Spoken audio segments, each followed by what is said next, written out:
tugutigana aro nigo omunyimbo ya mokoro asegetaseni kia abanyanyimbo kia magena agendete kobwenia chingoma ejenyete kwa gotigerwa negati yaba gati yabasibwa abanyete kwa bagotamari tukolwa gose botwokera se omodcc we sub county ya Kenya William Bet anyaka bagakwana kia abuna nigo emerobelionsi yokoria abatsaria abo egendete nabo yokwana kimna ebitambukero aho byabekirwe elie bekora mne kitigenyara kabage kwana kigwa amatukale bosyo.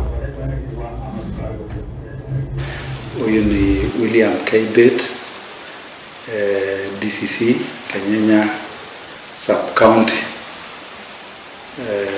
Kama vile kweli umesikia mahabusu wanne walitoroka jana asubuhi kitu kama kati ya saa 9:30 na saa 10 alfajiri. Mahabusu wanne waliweza kutoroka kutoka kwa cell huko Magena Police Station. Mahabusu wanne vijana wadogo 3 walikuwa wameshtakiwa kwa kupatikana na banki na mmoja alikuwa ameshtakiwa na kesi ya assault.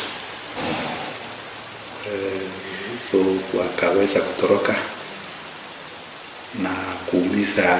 Katika harakati hiyo wa kutoroka waliweza kupiga askari ule walikuwa hapo, akaumia, akapelekwa hospitali na akatibiwa, lakini akaruhusiwa kwenda nyumbani. Saa hii bado tunafuatilia kujua, tunatafuta hao mahabusu mahali wako ndio waweze kurudishwa wapelekwe mbele ya sheria. Hivyo ndio kuliendelea. Ile mlango ya cell haikuwa mzuri sana, ni kama hiyo kituo ya Magena Police Station ni kama ilikuwa imezeeka kidogo, so mlango haikuwa na nguvu sana, so waliweza kutumia nguvu kusukuma ndio wakaweza kutoka nje na kutoroka. Yes, saa hii sasa mikakati imeendelea ya kuweka sasa mlango thabiti kwa hiyo cell.